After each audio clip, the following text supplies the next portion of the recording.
ओम श्री गणेशाय नमः। प्रत्येक माह के शुक्ल पक्ष की चतुर्थी तिथि के दिन विनायक चतुर्थी का व्रत रखा जाता है और इस दिन भगवान गणेश का विधि विधान से पूजन किया जाता है।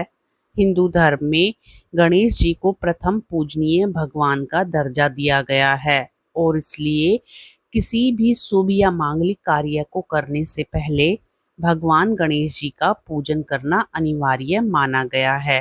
कहते हैं कि गणेश जी के आशीर्वाद से शुरू किए गए कार्य में कोई बाधा नहीं आती और सफलता हासिल होती है। इसलिए विनायक चतुर्थी का दिन बहुत ही खास माना गया है।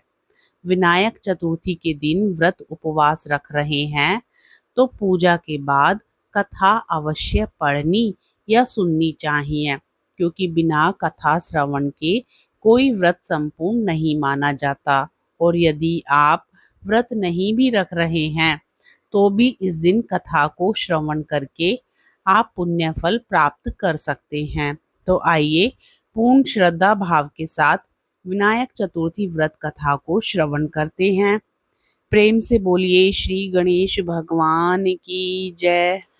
पौराणिक कथा के अनुसार राजा हरिश्चंद्र के राज्य में एक कुम्हार रहता था जो कि अपने परिवार का पेट पालने के लिए मिट्टी के बर्तन बनाया करता था।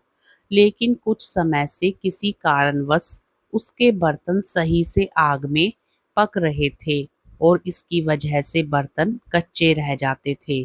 अब मिट्टी के कच्चे बर्तनों होने की वजह से उसकी आमदनी कम होने लगी थी, क्योंकि उसके खरीदार कम मिलते थे। कुम्हार अपनी इस समस्या के समाधान लेने के लिए एक पुजारी के पास गया। पुजारी ने कुम्हार को उपाय बताते हुए कहा कि जब भी तुम मिट्टी के बर्तन पकाओ तो बर्तनों के साथ आवा में एक छोटे बालक को डाल देना। पुजारी की सलाह पर कुम्हार ने अपने मिट्टी के बर्तनों को पकाने के लिए आवा में रखा और उसके साथ एक बालक को भी रख दिया। संयोग से उस दिन विनायक चतुर्थी थी। बालक की माँ काफी देर से बालक की तलाश कर रही थी और जब उसे अपना बालक नहीं मिला तो वह परेशान हो गई। उसने भगवान गणेश से अपने बच्चे की कुशलता के लिए प्रार्थना की। उधर कुम्हार ने जब अगले दिन सुबह अपने मिट्टी के बर्तनों को देखा कि सभी बर्तन अच्छे से पक गए थे, साथ ही आवा में रखा बच्चा भी सही सलामत था और उसे कुछ भी नहीं हुआ था। यह देखकर कुम्हार अचंभित हुआ और डर गया, जिसके बाद वह राजा के दरबार में गया। वहां जाकर उसने सारी बात बताई। फिर राजा ने उस बालक और उसकी माता को दरबार में बुलाया। तब उस महिला ने बताया कि उसने विनायक चतुर्थी का व्रत रखा था और उसकी महिमा से बच्चा सकुशल था। भगवान श्री गणेश को प्रसन्न करने के लिए और उनका आशीर्वाद प्राप्त करने के लिए विनायक चतुर्थी के दिन इस व्रत कथा को भी जरूर श्रवण करना चाहिए। पौराणिक कथा के अनुसार एक बार भगवान शिव और माता पार्वती नर्मदा नदी के किनारे पर बैठे थे। माता पार्वती ने शिवजी से चौपड़ खेलने के लिए कहा। इस खेल में हार जीत का फैसला करने के लिए भगवान शिव ने कुछ तिनके एकत्रित कर उसका एक पुतला बनाकर उसकी प्राण प्रतिष्ठा कर दी। भगवान शिव ने उस पुतले से कहा कि बेटा, हम चौपड़ खेलना चाहते हैं, इसलिए तुम बताना कि हम दोनों में से कौन हारा और कौन जीता। उसके बाद भगवान शिव और माता पार्वती के बीच खेल का प्रारंभ हो गया। यह खेल 3 बार खेला गया और तीनों ही बार माता पार्वती जीत गई। खेल समाप्त होने पर उस बालक से हार जीत का फैसला करने के लिए कहा तो उस बालक ने पार्वती माता की जगह महादेव को विजयी बताया।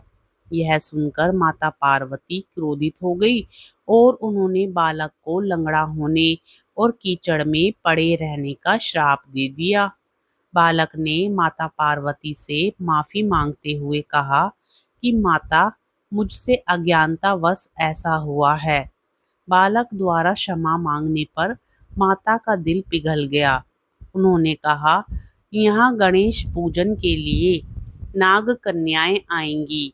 उनके कहे अनुसार गणेश व्रत करो, ऐसा करने से तुम्हारे कष्ट दूर होंगे। यह कहकर माता पार्वती चली गई। 1 वर्ष के बाद उस स्थान पर नाग कन्याएं आईं।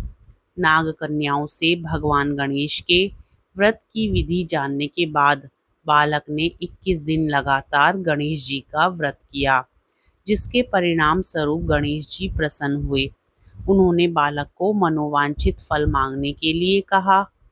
बालक ने कहा, हे विनायक, मुझे इतनी शक्ति दीजिए कि मैं अपने पैरों से चलकर कैलाश पर्वत पर पहुंच सकूं। भगवान गणेश ने बालक को वरदान दे दिया। इसके बाद वह बालक कैलाश पर्वत पर पहुंचा और उसने अपनी कथा भगवान शिव को सुनाई। चौपड़ वाले दिन से माता पार्वती शिव जी से नाराज हो गई थी। देवी को मनाने के लिए भगवान शिव ने भी बालक के बताए अनुसार 21 दिनों तक भगवान गणेश का व्रत किया। इस व्रत के प्रभाव से माता पार्वती की नाराजगी दूर हो गई और वो स्वयं भगवान शिव से मिलने पहुंच गई। तब भगवान शंकर ने माता पार्वती को इस व्रत के बारे में बताया। यह सुनकर माता पार्वती के मन में अपने पुत्र कार्तिकेय से मिलने की इच्छा जागृत हुई।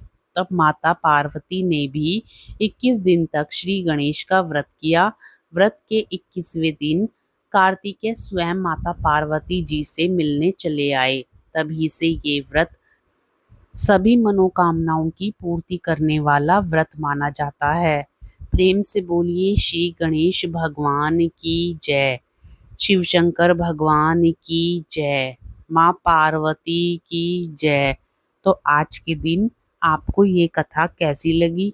कथा पसंद आई हो तो वीडियो को लाइक जरूर करें और यदि चैनल पर नए हो तो चैनल को सब्सक्राइब भी जरूर कर लें।